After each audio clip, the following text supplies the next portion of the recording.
इससे पहले लेक्चर में हमने गेम थ्योरी की थ्योरी डिस्कस की थी, जिसमें डिफरेंट मेथड्स हैं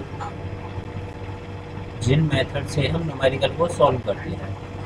तो उन मेथड में से एग्जाम में कभी नहीं दिया होता है किससे सॉल्व करना है। ये आपको देखना होता है कि न्यूमेरिकल हमारा किससे सॉल्व होगा, और इसे देखने के लिए आपको सभी रूल अप्लाई करने होते हैं स्टार्टिंग से लेकर। सबसे पहले हम अप्लाई करेंगे, सबसे पहले देखेंगे हम सैडल पॉइंट।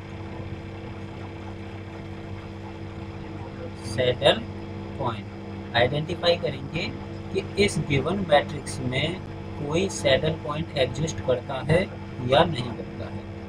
तो यहाँ गेम दिया हुआ है जिसमें प्लेयर ए और प्लेयर बी, ये जो पूरी मैट्रिक्स दी हुई है, ये इसे बोलते हैं हम पे ऑफ मैट्रिक्स या पे ऑफ। जो हमने थ्योरी में पढ़ा था पे ऑफ, जो दोनों प्लेयर की कंबाइंड स्ट्रेटजी होने के बाद एक मैट्रिक्स बनती है, उस मैट्रिक्स को हम बोलते हैं पे ऑफ। अब इस मैट्रिक्स में दो प्लेयर हैं, player A and player B. तो ये गेम हो गया हमारा two player game, player A और प्लेयर बी। प्लेयर ए के पास तीन स्ट्रेटजी हैं, A1, A2, A3। इन तीनों में से किसी भी स्ट्रेटजी को वो यूज कर सकता है। प्लेयर बी के पास भी तीन स्ट्रेटजी है, 1, 2 एंड 3। सो प्लेयर बी भी किसी भी स्ट्रेटजी को यूज कर सकता है, और इनकी आपस में कॉन्फ्लिक्शन दी हुई है।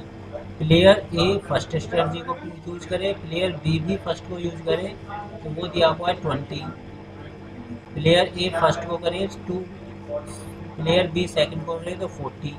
ये इनकी वैल्यूज दी हुई है। तो इनके बेस पर हम इस गेम को सॉल्व करेंगे, और इसे सॉल्व करने के लिए सबसे पहले हमें देखना होगा सैडल पॉइंट। तो सैडल पॉइंट के लिए थ्योरी में जब आपने पढ़ा था, मैंने आपको बताया था कि जो हम रो वाइज लेते हैं वो काउंट करते हैं मिनिमम, और जो कॉलम वाइज देखेंगे वो देखेंगे हम मैक्सिमम। क्योंकि दो क्राइटेरिया हमने यहाँ पढ़े थे, मिनीमैक्स और मैक्सिमीन। क्राइटेरिया मिनीमैक्स और मैक्सिमीन।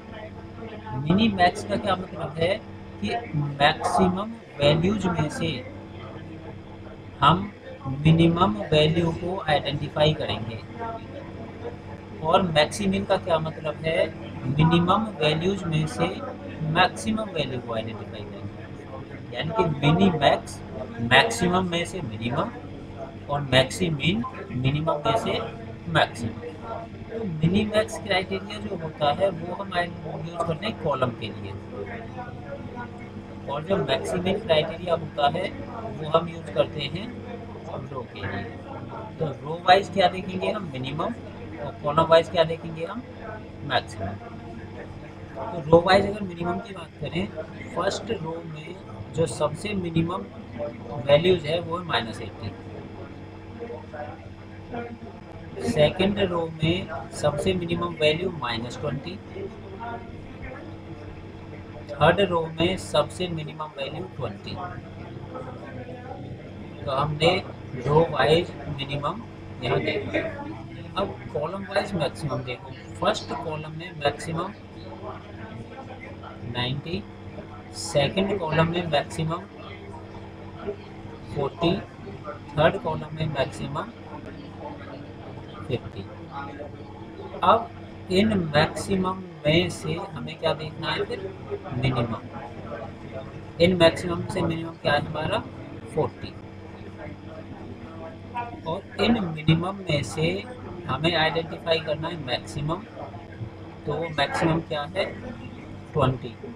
सो maximin is not equal to minimax. जब मैक्सिमिन मिनी मैक्स के इक्वल नहीं है तो यहाँ पर सैडल पॉइंट एग्जिस्ट नहीं होता है। सो सबसे पहला जो मेथड था सैडल पॉइंट, और इस सैडल पॉइंट से अगर गेम सॉल्व होके आ जाता उसे हम बोलते हैं प्योर स्ट्रेटजी। वो कैसी स्ट्रेटजी हमारी होती है, प्योर स्ट्रेटजी। तो ये न्यूमेरिकल हमारा प्योर स्ट्रेटजी का नहीं है, ये न्यूमेरिकल मिक्स्ड स्ट्रेटजी का है। और मिक्स स्ट्रेटजी में हमारे पास बहुत सारे मेथड थे, तो उन सभी में से हम सबसे पहला मेथड देखेंगे। सबसे फर्स्ट मेथड हमारे पास था डोमिनेंस रूल।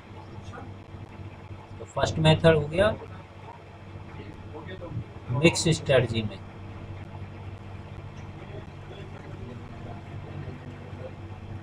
मिक्स स्ट्रेटजी में प्योर तो एग्जिस्ट नहीं हो रही क्योंकि सैडल पॉइंट एग्जिस्ट नहीं है। इसमें डोमिनेंस रूल,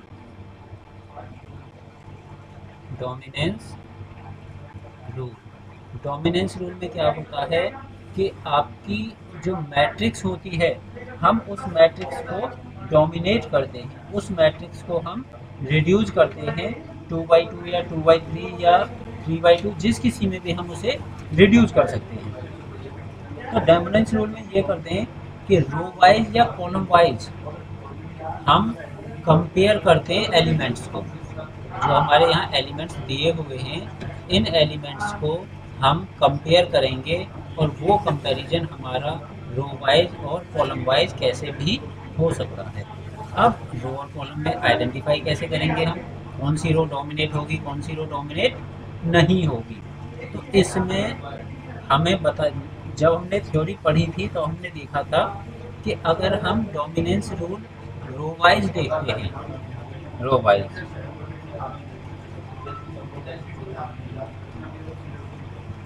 रो वाइज हम मिनिमम कॉस्ट वाली एलिमेंट को डोमिनेट करते हैं, डिलीट करते हैं। रो वाइज अगर हमें मिनिमम मिलते हैं तो हम मिनिमम एलिमेंट को डिलीट कर देते हैं। और कॉलम वाइज मैक्सिमम एलिमेंट वाली कॉलम को हम डोमिनेट करते हैं। तो सबसे पहले मैं रो वाइज इसका कंपैरिजन करके देखता हूँ कि कोई भी ऐसी रो है क्या हमारे पास जिसके सभी एलिमेंट किसी दूसरी रो के सभी एलिमेंट से कम हों। तो कंपेयर करते हैं इन दोनों का। यहाँ है 20, ये 0 से ग्रेटर है 20, 15 से ग्रेटर है 40, बट यहाँ ये कंडीशन फेल हो जाती है, तो रो वाइज कंपैरिजन नहीं हो पाएगा। अब मैं फर्स्ट रो का थर्ड रो से कंपैरिजन करता हूँ। फर्स्ट रो का 20 से 90 ग्रेटर है, 40 से 20 लेस है, इसीलिए कंपैरिजन मीन्स इसका ये है कि सारे एलिमेंट बड़े होने चाहिए या सारे एलिमेंट छोटे होने चाहिए। ऐसा नहीं कोई पर्टिकुलर एक एलिमेंट हो। अगर मैं फर्स्ट और थर्ड रो को कंपेयर करता हूँ तो फर्स्ट रो के सभी एलिमेंट या तो लेस होने चाहिए या सभी एलिमेंट ग्रेटर होने चाहिए। अगर मैं सेकंड रो और थर्ड रो में कंपैरिजन करता हूँ, 0 90 से लेस है, 15 20 से लेस है, -20 50 से लेस है, यानी कि एलिमेंट्स ऑफ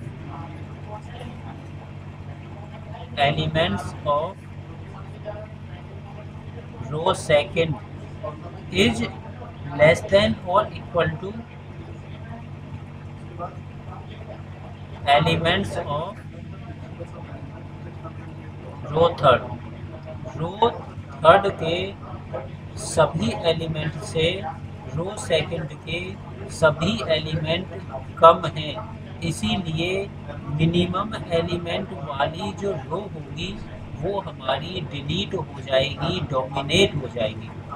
तो इस केस में ये रो हमारी डिलीट हो गई। अब इसे डिलीट होने के बाद जो मैट्रिक्स मेरे पास बची, वो मैट्रिक्स है मेरे पास 20, मैं यहाँ लिख लेता हूँ एक बार, 20 40 -80, क्योंकि सेकंड रो डिलीट हो गई तो वो तो ख़त्म हो गई। 90 20 और 50। अब मेरे पास ये मैट्रिक्स बची हुई है। अब हम इस मैट्रिक्स को कंपेयर करते हैं। तो रो वाइज कंपेरिजन तो हो नहीं पाएगा क्योंकि रो हमने चेक किया था 20 90 से लेस है, 40 ग्रेटर हो गया, तो इन दोनों का आपस में कोई कंपैरिजन नहीं हुआ। अब हम कॉलम वाइज देखते हैं। 20 से ग्रेटर है 40 बट 90 से लेस हो गया 20। फर्स्ट और सेकंड कॉलम में कोई कंपैरिजन नहीं। ये हमारा फर्स्ट, सेकंड, थर्ड। ये हमारा फर्स्ट और ये हमारा थर्ड, क्योंकि सेकंड क्या हो गया है, डोमिनेट हो गया है। सेकंड कॉलम और थर्ड कॉलम में कंपैरिजन करते हैं। 40 से लेस है 80, 20 से ग्रेटर है 50, कोई कंपैरिजन नहीं है।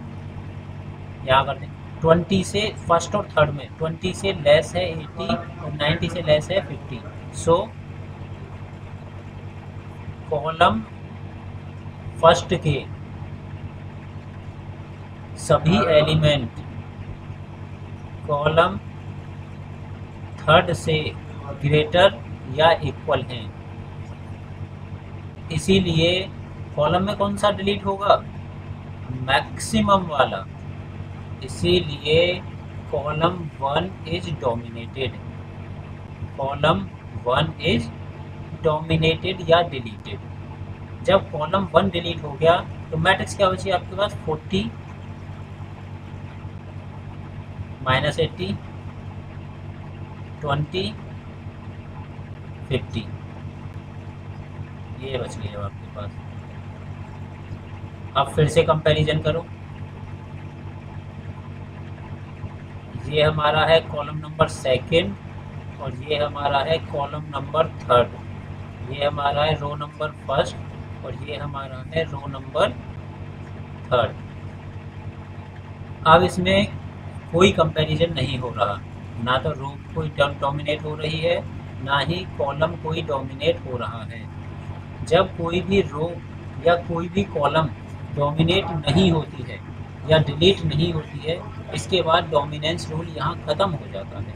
अब हम डोमिनेंस रूल अप्लाई नहीं कर सकते।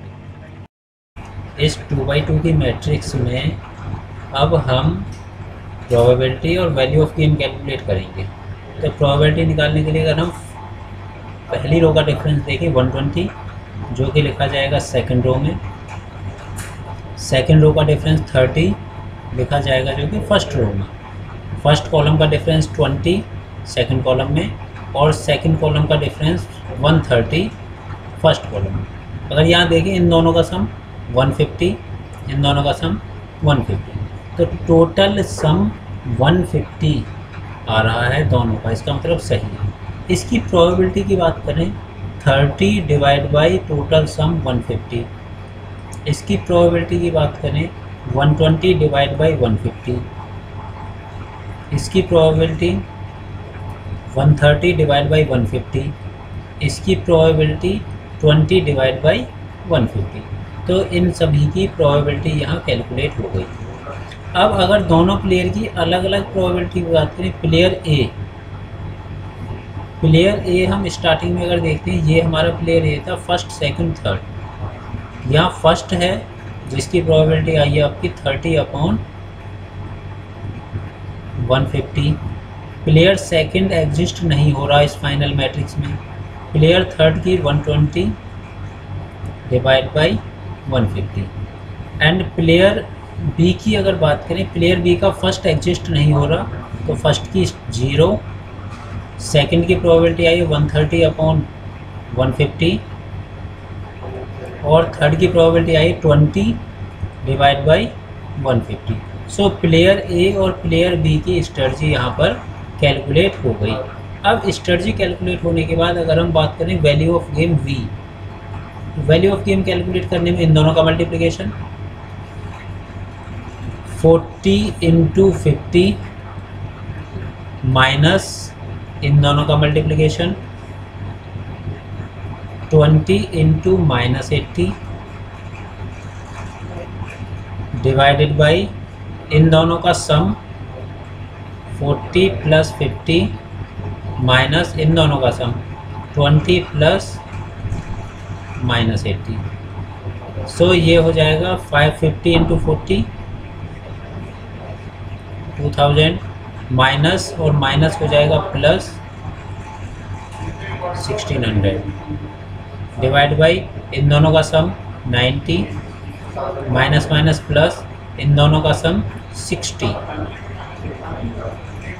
तो टोटल सम की अगर बात करें तो इनका टोटल सम आएगा हमारा 2000 plus 16 3600 divide by 150। So 360 divided by 15, ये आ गई हमारी वैल्यू ऑफ गेम। अगर इसे और हम सिंप्लीफाई करेंगे तो 5 7 जा 35, 5 2 जा 10, 5 3 जा 15। So value of game v is equal to 72/3। तो यहाँ से वैल्यू ऑफ गेम आ गई 72/3 एंड और डी और डी की स्ट्रेटजी आ गई हमारे पास यहाँ से। तो ये हमारा फाइनल आंसर होगा। Thank you.